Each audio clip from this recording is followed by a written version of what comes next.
김용민의 석간 브리핑.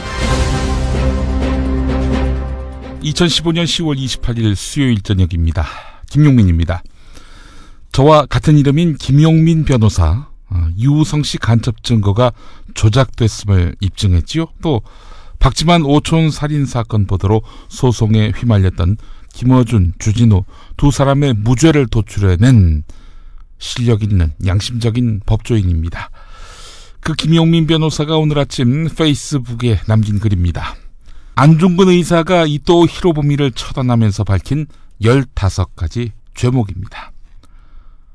명성황후를 시해한 죄, 고종황제를 강제로 폐위한 죄, 을사늑약 등을 강제로 맺게 한 죄, 무고한 한국인들을 학살한 죄, 철도, 광산, 산림 등을 강제로 빼앗은 죄, 일본 은행권 지폐를 강제로 사용하게 한 죄, 대한제국의 군대를 해산시킨 죄, 한국인들 교육을 방해한 죄, 한국 유학생들의 유학을 방해한 죄, 한국인이 일본인들의 보호를 받고 있다고 세계에 거짓말을 퍼뜨린 죄, 한국과 일본 사이에 경쟁이 쉬지 않고 싸움이 일어나는데 태평한 것처럼 천황에게 거짓 보고를 한 죄, 동양 즉 아시아의 평화를 깨뜨린 죄, 현 일본 천황의 아버지를 죽인 죄.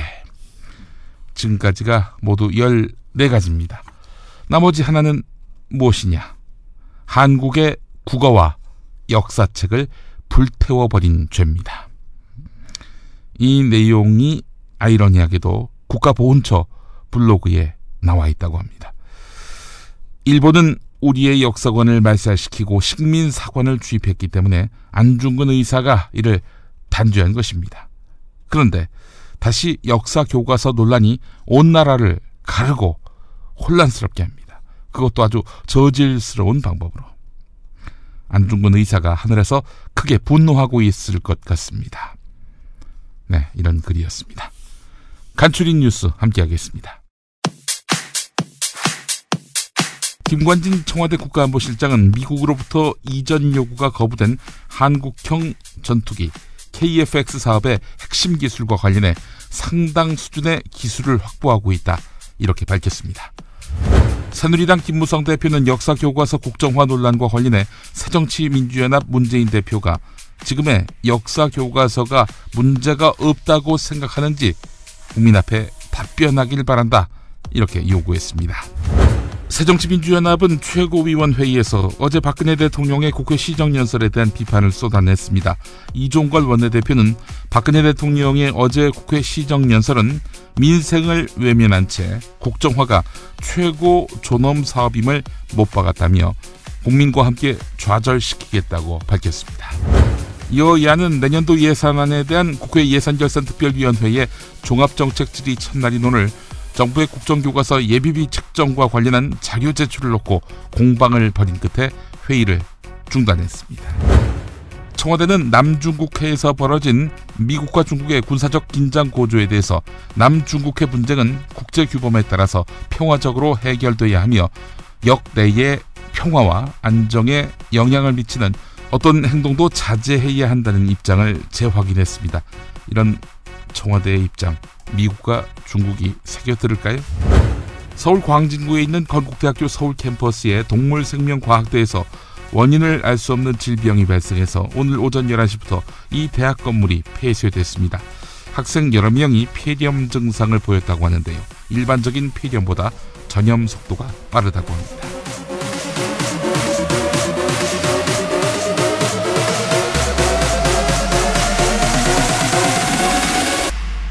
김용민의 석간 브리핑 7,000원 운전자 보험이 함께합니다. 어우, 저 사고 큰데 사람이 많이 다쳤겠어요. 아니, 저 차량은 뭐가 그리 급하다고 과속 운전에 끼어들기까지 하나? 아니, 근데 운전자 보험은 가입했을까? 운전자 보험이요? 저런 인사사고 때에는 상대방한테 형사 합의금을 지불해주는 운전자 보험 말이에요. 변호사 비용도 주고 벌금도 보장해주는 운전자 보험. 아, 자동차 보험에서 보장해주지 않는 대인 합의금을 보장해주는 보험 말이에요? 그거 굉장히 비싸지 않나요? 아니에요. 난 7,000원 운전자 보험 카페에서 가입했는걸요. 뭐라고요? 7,000원 운전자 보험 카페? 홈쇼핑에서도 월 2만 원에서 3만 원이던데. 자가용도 버스도 승합차도 트럭도 자가용이라면 7,000원 운전자 보험 카페. 우와, 대박! 비싼 보험료 때문에 힘드시죠? 풀보장 운전자 보험을 저렴하게 만나는 가장 좋은 방법. 다음 네이버 카페에서 7,000원 운전자 보험을 검색해보세요. 전화문의는 02-849-9730. 10년차 베테랑 손해보험 전문 설계사가 평일은 물론 주말 공휴일에도 상담해드립니다. 다시 한번 전화문의는 02-849-9730. 역사교과서 국정화는 박근혜 대통령이 거센 반대 여론에도 불구하고 밀어붙일 만큼 정부 입장에서는 매우 중요한 사안이겠죠. 청와대 역시 가장 중요하다 이렇게 밝혔는데 말이죠. 그러나 황우여 사회부총리 겸 교육부 장관은 국정화 관련 비밀 TF 구성을 사전에 모르고 있었을 뿐 아니라 TF에 대해서 별로 중요하지 않다는 발언을 내놓았습니다. TF 구성을 사전에 몰랐다 이렇게 밝힌 점 놀라운데요. 그러면 황우여 부총리 모르게 교육부가 TF를 구성했다는 얘기일까요? 황우여 부총리 배제하고 청와대가 직접 이 TF팀을 운영했다는 이야기일까요? 아니면 황우여 부총리가 거짓말을 한 것일까요? 도종환 새정치민주연합 의원과 황우여 부총리 사이의 일문일답 들어보시죠. 황우여 부총리님, 네. 어제 기자회견 자리에서 이 비밀 TF의 주요 업무에 대해서 이렇게 말씀하셨습니다. 역사 교과서 발행 체제 개편 기본계획 수립과 교과서 개발을 지원하는 것이다. 국회, 언론과 같은 여러 기관의 설명 자료 이런 걸 제공하는 것이다. 올바른 교과서 홍보 계획을 수립하고 홍보 추진하는 것이다. 이렇게 말씀하셨는데 맞죠? 네, 그렇습니다. 이 작업은 교육부의 당연한 업무라고 보시죠? 네, 필요한 업무라고. 정상적인 공무 수행이라고 보시죠? 네, 그렇습니다. 올바른 교과서를 만들기 위한 공정하고 정의로운 일이라고 생각하시죠? 네. 그러시죠? 그런데 이 TF의 구성은 왜 공개하지 않았습니까? 무슨 말씀이신지 구체적으로. 왜 공개적으로 이 TF가 구성됐다고 공개적으로 이렇게 국민에게 알리면서 저희 국회에도 알리면서 운영하지 않으셨어요? 우리 통상 업무에 따라서 하는 정도로. 이게 통상 업무예요. 메르스 TF 구성했을 땐 세종정부청사에 구성하면서 구성한다고 공개했었잖아요. 5월 30일 날. 네, 그때는. 근데 왜 이 TF, 이 중요한 TF는 왜 네. 공개하지 않으셨어요? 메르스 때도 우리가 적극적으로 아니, 했다기보다. 이 TF 왜 공개 안 하셨냐고요. 공개적으로 투명하게 절차를 밟아서 해야 될 중요한 일이잖아요. 그래서 역사교육 지원팀 업무 지원 계획 다 만들고. 아니, 근데 네. 왜 투명하게 공개하지 않으셨냐니까요? 조직 내부 조그만 여러 가지 그 이게 상황을. 조그마한 일이에요. 이게 굉장히 중요한 일이잖아요. 대통령께서 관심 갖고 국민 모두가 지켜보고 있는 중요한 일인데 왜 공개하지 않으셨냐니까요? 뭐 공개할 게 뭐가 특별한 어떤 식으로 말씀하시는지 우리 내부에서 이 조직을 만들어서 운영한다는 걸 왜 공개하지 않으셨냐고요? 이걸 언론 보도를 하고 뭐 광고를 하고 그러진 않습니다. 정부 내부 조직 운영하는 것은 우리 범위 내에서 하는 것이기 때문에. 그러면 이 팀을 구성할 때 오석한 충북대 사무국장한테 네. 파견 요청 공문 보내셨어요? 여기에요. 담당 실장이 한 일이니까. 아니, 그러니까 네. 파견 요청 직접 공문을 보냈어요? 안 보냈어요?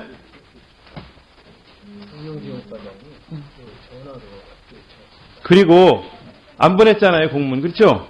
그리고 이 파견 요청을 할 때 한국사 교과서 국정화 작업 총괄이라고 명시해서 요청을 해야 되잖아요. 그렇죠? 그렇습니까? 안 그렇습니까? 이 중요한 국가적인 일을. 꼭 그렇게 구체적으로 하기보다는 이게 교육개혁 일환으로. 장관님, 그런데 네. 출장 명령을 내고 왔어요. 10월 7일부터 10월 20일까지 출장 명령 내고 오면서 출장 목적에다가 교육개혁 추진 점검 지원이라고 그랬어요. 지금 오석환 단장에 지금 와서 하는 일이 교육개혁 추진 점검 지원 맞아요? 넓은 의미에서 그렇게 봅니다. 에이, 이게 넓은 의미에서 그렇게 볼 일이에요? 정확하게 한국사 교과서 국정화 작업 총괄이잖아요. 그럼 이렇게 출장을 설령 달고 간다 하더라도 이 목적을 분명하게 해야 되는데 왜 이걸 숨깁니까? 특별히 숨긴 것이 아니라. 그럼 왜 이렇게 써요? 이게 공적인 일이잖아요. 공무잖아요. 이병기 청와대 비서실장은 한국사 교과서 국정화 관련 업무를 맡고 있는 교육부 TF팀에 대해서 야당의 의혹 제기 이전에는 TF의 존재를 전혀 몰랐다 이렇게 밝혔습니다. 이병기 비서실장은 오늘 국회 운영위원회 전체 회의에 참석해서 교육부 TF가 문제가 되기 전에 청와대는 몰랐나, 부좌현 새정치민주연합 의원 질문에 대해서 전혀 몰랐다 이렇게 말했는데요. 청와대 비서실장도 모르고 교육부 장관도 모르고 대통령 직영 TF였나요? 이병기 실장과 부좌현 의원 사이에 일문일답 들어보시겠습니다. 또 지난번 실장님께서는 청와대가 직접 이 문제에 관여한 바가 없다. 이 문제는 교육부가 주체가 돼서 진행하고 있다. 이렇게 하셨거든요. 그런데 지금 드러난 내용들은 뭐 일일 보고를 하느니 비밀리에 TF를 꾸려서 하느니 나름대로 해명을 하셨습니다만 그 점은 명쾌하게 또 납득이 안 되는 상황이란 말이죠. 이런 문제에 대해서 그러니까 아까 우리 최민현 질의에도 답변을 하셨는데 이 국정교과서 문제와 관련해서 청와대가 관여하는 거예요, 안 하는 거예요? 물론 관여란 말씀 표현 좀 그렇습니다만 제가 지난번 국감장에서 말씀드릴 때는 소위 언론에 난 그 TF 문제가 나타나기 전의 일입니다. 그 전까지 저희가 이 국사 교과서 문제, 역사 교과서 문제에 관해서는 교육부가 전담부서고 그동안에 교육부가 여론 수렴을 해서 최종 결론을 10월 10일 날 냈다는 것이고. 그 말씀은 이 TF 문제가 이렇게 문제되기 전까지는 TF 꾸린 것을 청와대가 몰랐다 이렇게 지금 말씀하시는 겁니까? 저는 전혀 몰랐습니다. 그저께 밤에 갑작스럽게 상황실에서 이런 상황이 생겼. 좋습니다. 실제 몰랐다고 좋고. 황우여 부총리 겸 교육부 장관, 청와대 압력이 너무 세서 견딜 수 없다라고 몇 번을 말했다. 네, 이런 주장이 오늘 나왔습니다. 김태년 새정치민주연합 의원이 한 것인데요. 황우여 부총리 앞에서 한 말입니다. 실제로 문재인 새정치민주연합 대표도 어제 광화문 광장에서 열린 역사교과서 국정화 반대 결의대회에서 황우여 교육부 장관도 나에게 자기 뜻이 아니라 윗선의 뜻이다 이렇게 말했다고 주장한 바 있었죠. 하하하. 황우여 부총리 어떤 반응을 보였을까요? 아주 볼만했을 것 같습니다. 현장으로 가보겠습니다. 그다음에 장관께서 자꾸 청와대와 관련성들 청와대에 지시받은 적 없다 뭐 이렇게 좀 말씀하시는데 우리가 사석이라면 사석이고 나름대로는 공식적인 이런 자리에서 장관과 나눈 이야기들 이런 이야기는 가급적 이런 공개 장소에서는 안 하고 싶습니다만은 청와대가 압력이 너무 세가지고 견딜 수가 없다는 이야기를 몇 번에 걸쳐서 하셔놓고 이 국정화 교과서 관련해서 추진과 관련해서 청와대 압력이 너무 세서 견딜 수 없다 이렇게 말씀을 하셔놓고 지금 내 자리에서 이렇게 말씀하십니까? 네, 이상입니다. 아무리 이런 식으로 하시면은 곤란합니다. 저도 웬만하면은 의정 활동도 오래 한 사람이지만 서로의 금도를 지키시고 그래야지. 네. 사석에서는 뭐 그렇게 얘기하고 공적으로는 그렇게 하는 장관이 그럴 수가 있습니까?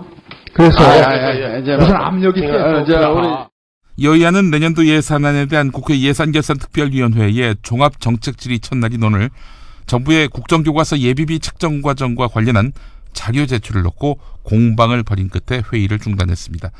아시겠습니다마는 44억 원 예비비로 해가지고 국회 심의를 거치지 않고 정부가 편성을 했지요.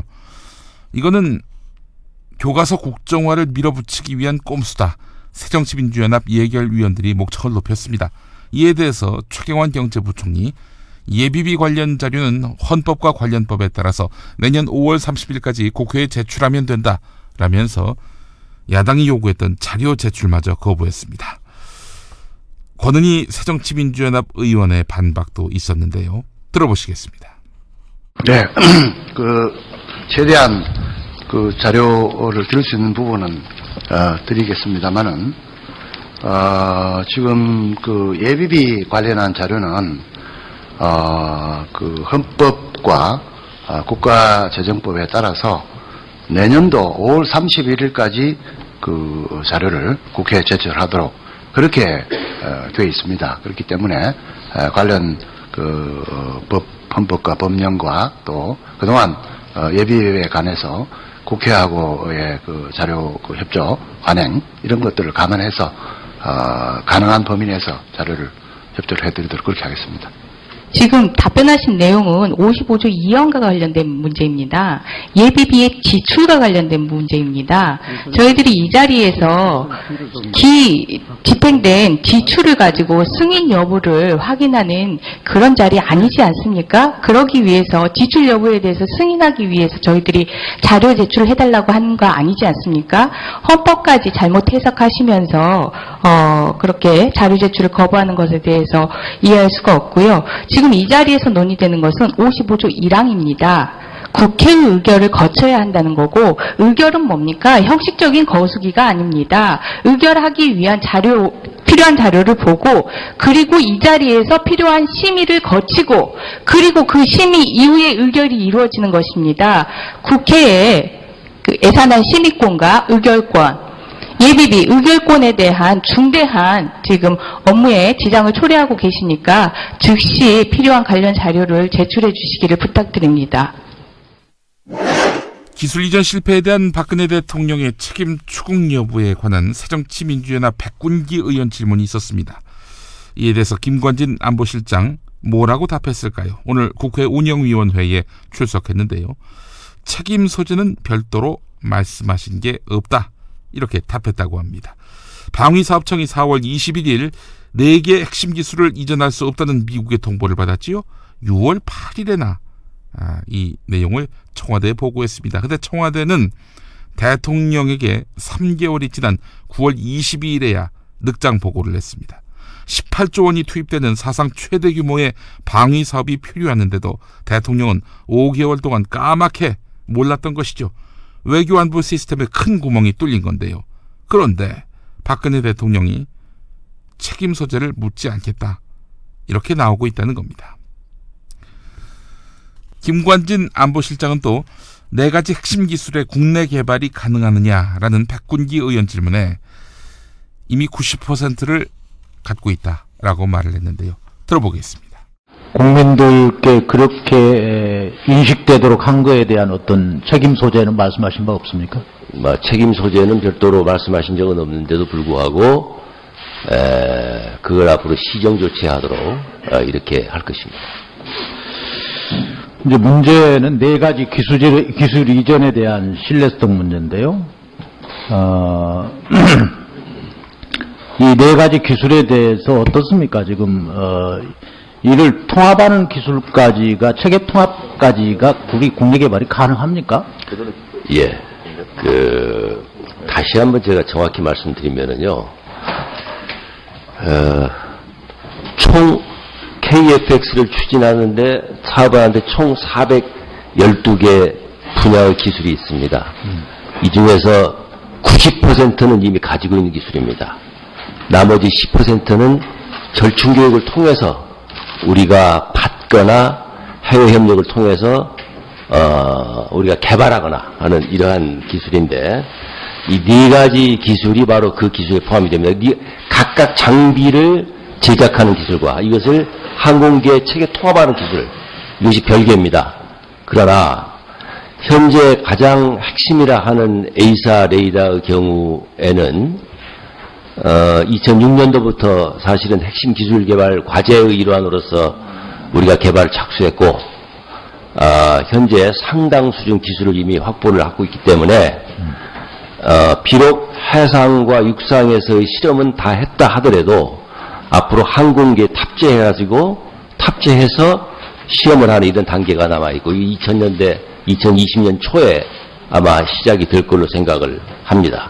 물론 여기에 관련된 체계 통합 기술도 해외 협력을 통해서 하고, 알고리즘 같은 것은 우리가 협력을 하되 자체 소스 코드를 개발해가지고 하드웨어뿐 아니라 소프트웨어까지 다 개발할 능력을 가지고 있다, 이렇게 이야기를 하고, 나머지 3개 기술은 큰 문제가 없습니다. 시간이 없으니까 국내 4가지 핵심 기술에 대한 국내 개발이 가능하다고 말씀을 하셨는데, 그것이 언제까지 가능한지. 그러니까 이것은 시험 평가를 2021년도부터는 항공기에 탑재해서 시험평가를 할 예정이고 2021년까지 가능하다 이거죠? 예, 그때부터 탑재해서 시험평가를 가면 시험평가가 완성이 돼야 됩니다.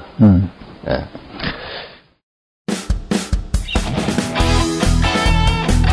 브리핑의 선두주자 김용민이 오늘 하루의 이슈와 쟁점을 짚어드립니다. In 4, 3, 2, 1, roll in. 김용민의 속간 브리핑. 월요일부터 금요일까지 저녁 6시 때에 업데이트 됩니다. 네, 가짜 인터뷰 시간입니다. 참으로 답답하고 이해할 수 없는 것이 박근혜 대통령입니다. 다른 건 몰라도 제일 잘한다는 안보, 또 외교. 근데 이게 안드로메다로 가고 있습니다. 국방은 전투기 공백 사태가 초래될 위기에 놓였고요. 외교는 거의 어버버 수준입니다. 그러니까 미국과 중국 모두로부터 무시당하는 처지가 됐다는 이야기입니다. 가짜 대통령, 가짜 박근혜 대통령 오늘 또 모셨습니다. 어서 오십시오. 안녕하십니까. 대통령입니다. 방위사업청장 불러다가 한국형 전투기 사업 관련해서 이 잘못한 게 명백한데 말이죠. 책임을 묻지 않으셨더라고요. 누가 그러던가요? 김관진 안보실장이 그랬습니다. 오늘 국회에서. 방금 우리 애청자 여러분들 다 들으셨는데 당연히 대통령님은 김관진 실장에게도 책임을 안 물으셨겠군요. 아니, 책임을 물어서 뭐합니까? 대통령님 5개월 동안 보고를 못 받으신 거예요. 국방과 관련해서 국군 통수권자를 기만한 겁니다. 이 국가적으로 큰일입니다, 이거. 아니, 굳이 책임을 물어야 한다면 10수조 원의 혈세를 들여서 차세대 전투기 사업을 안 할 수 없게 만든 북한 책임 아닙니까? 또 이런 북한의 책임을 제대로 보지 못하면서 정부 탓만하고 청와대 탓만하는 이런 기자들, 야당 정치인들, 이들에게도 책임을 묻지 않을 수가 없는 겁니다. 그보다 더 큰 책임은 이 사람들, 이 기자들, 야당 정치인들, 이런 잘못된 사고방식을 갖도록 만들어버린 역사교과서 책임이 아닐 수 없습니다. 그래서 균형 잡힌 역사체계를 만들어야 한다. 저는 이렇게 생각을 합니다. 이게 역사교과서의 문제입니까? 김관진 안보실장이 미국 측으로부터 기술 지원을 받지 못하면 우리가 그 기술을 개발하면 된다. 이런 말을 했습니다. 제 신념, 또 제 아버지의 신념은 하면 된답니다. 해도 안 된다는 부정적인 역사관을 가진 사람은 원수 암덩어리로서 반드시 척결해야 할 것입니다. 에이, 그래 기술 개발이 그게 쉬운 일입니까? 당장 여당 내부에서부터 처음에는 미국에서 4개 핵심 기술을 다 받아올 것 같이 또 받아올 수 있을 것 같이 얘기했다가 그 다음에는 미국이 안 준다 이렇게 나오니까 당초 미국에서 받아올 때보다 우리가 몇 년을 더 앞당겨서 개발할 수 있을 것 같다 이렇게 얘기하고 있는데 이 구라 아니냐 이런 지적을 제기했습니다. 기술 자체 개발 이거는 뭐 불가능하다는 거죠. 아니 했을 것 같으면 옛날에 했지. 아니 근데 그 이야기를 또 누가 했습니까? 국회 국방위원회 소속의 새누리당 전 원내대표 유승민 의원의 말입니다. 유승민이라고요?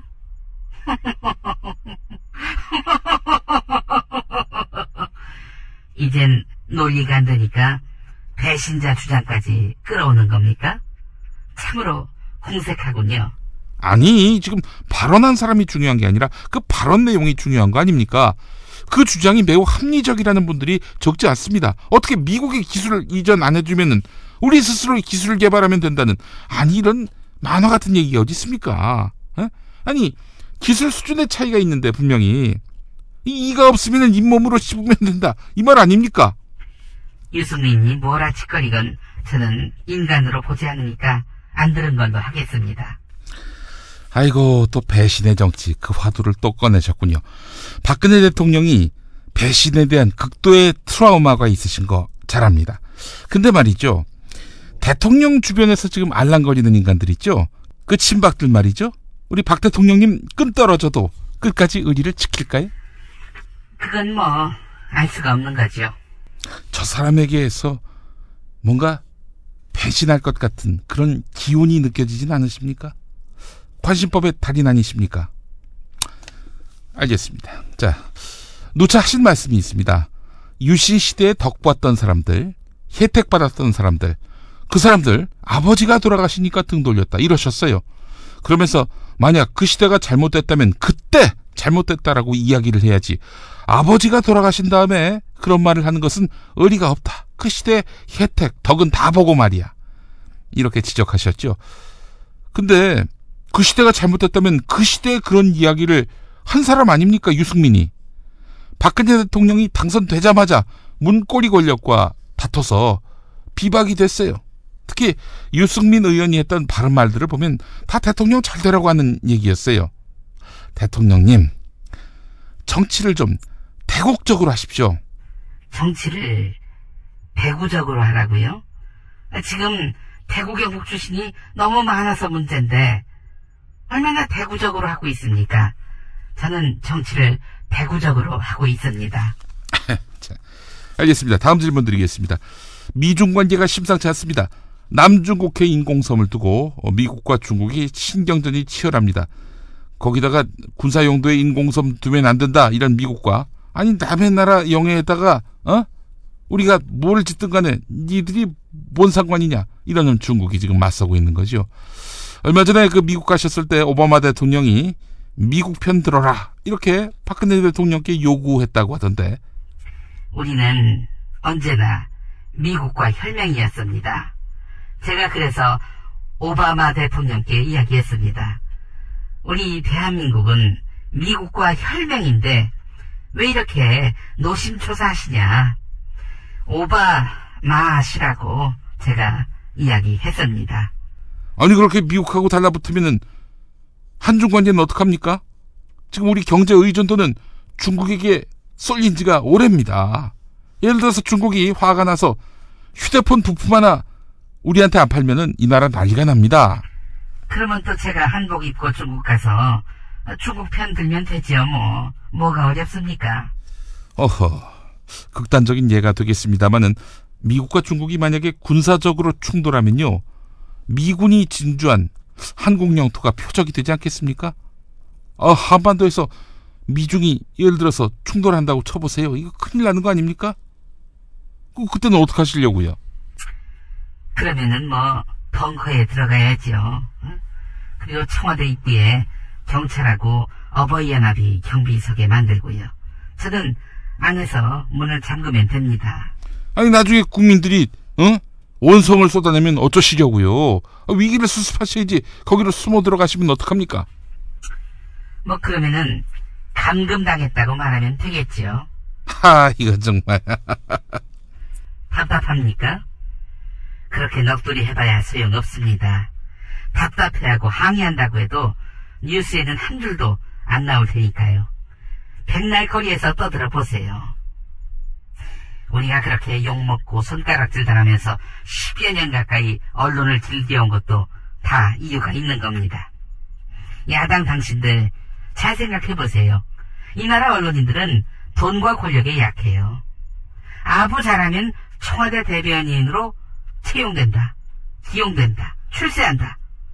그런데 말을 안 들으면 해직당한다. 이런 확실한 신상필벌을 하니까 그 언론인들이 다 우리 앞에서 줄 서고 있지 않습니까? 야당 당신들은 너무 모릅니다. 언론을 너무 몰라요. 독재 정권을 주둔하고 여성을 차별하며 성소수자를 저주한 바울을 새로 고쳐 읽습니다. 맨 얼굴의 예수의 저자 김용민 박사가 쓴 바울 새로 읽기, 살찐 로마서 고쳐 읽기. 진정한 민주주의자, 확신을 가진 평등주의자, 그래서 건강한 그리스도인, 바로 바울이었습니다. 왜냐고요? 예스24, 알라딘, 교보문고 등 주요 서점에서 10월 20일부터 만나보세요. 김용민의 신간 살찐 로마서 고쳐 읽기 1위에서 나왔습니다.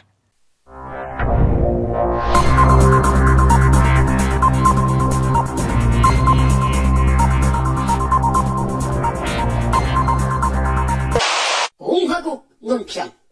500만 공무원의 어버이시자 500만 공무원의 하느님이신 대통령 박근혜 동지께서는 조성된 국정화 비밀 TF 정보를 야당에게 넘겨준 세작에 대한 강도 높은 국가적 중대 조치를 취하실 계획을 표명하시고 서청원에게 잔인한 공격 방침을 제시하셨다. 경애하는 박근혜 동지의 단호한 결단은 이 나라 헬조선에서 시키면 시키는 대로 해야지, 하기 싫다고, 옳지 않다고, 짜증난다고 이걸 파토내기 위해서 야당 국회의원에게 정보를 건네주며 간첩질한 자를 본보기 차원에서라도 청와대 지하에서 총으로 사살하든지 산채로 차에 집어넣고 폐차장에서 짓눌러 버리든지 아니면 산채로 양계장 분쇄기로 갈기갈기 절단내든지 해서 그 사체를 낙엽에 감춰야 할 천추에 용납 못할 망나니 짓에 대한 응징의 의지다. 이 세작이 아지트를 알려주는 정도가 아니라 어떤 사람이 어떤 업무를 하는지 그 정보를 알려준 데다 책임자가 지금 청와대 가서 보고했다는 등 TF 사무실에서 일하는 사람보다 더 많은 정보를 손에 쥐고 야당에게 넘겨준 것은 박동지에 대한 체질적인 거부감과 적개심을 노골적으로 드러낸 추호도 용납할 수 없는 포항무도한 공격행위라 아니할 수가 없다. 서청원은 박동지를 참을 수 없이 모독하고 우롱하는 대가가 얼마나 참혹할 것인가를 똑똑히 일깨워서 세작을 밖에서 문을 잠그는 집으로 데려간 다음 경찰 수사진이 못 들어오게 안에서 문을 잠궜다고 구라를 치며 공무집행 방해 혐의까지 걸어 박살내야 할 것이다. 서청원은 아울러 위에서 시키니까 어쩔 수 없이 한다며 야당 의원들에게 푸념을 늘어놓은 황우여가 혹시 그 세작이 아닌지 면밀하게 파악해야 할 것이다. 만약 황우여의 소행이 맞다면 이름을 황여우로 강제로 개명케 함으로써 영원히 여우로 낙인 찍히도록 해야 할 것이다. 아울러 이재희의 세작이 그 세작이 맞다면 이재희의 아지트인 안가에 경찰과 어버이연합을 보내 영업을 방해해야 할 것이다. 박동지 통치 철학에 반하는 자는 그 주체가 누구든 치솟는 분노와 경천동지를 불변하게 처할 것임을 분명히 각오해야 할 것이다. 설악산 기온이 영하 4.7도까지 떨어졌군요. 이를 비롯해서 철원과 봉화, 파주도 영하대 날씨를 기록했습니다. 오늘 아침에 말입니다. 서울 기온 올 가을 들어 가장 낮은 5.6도를 기록했는데요. 추위는 당분간 계속되겠습니다. 지상 5km 상공의 온도가 영하 25도에 달하는 등 찬 공기가 예년보다 20일 정도 일찍 몰려오고 있기 때문입니다. 내일 오후 한때 약간의 비가 내린 다음 기온이 더 떨어져서 토요일에는 서울 아침 기온이 2도까지 곤두박질 칠 것으로 보입니다. 기상청은 이번 주 추위가 다음 주 초쯤에 풀릴 것으로 내다봤습니다. 석간 브리핑 마치겠습니다. 내일 아침에 뵙겠습니다.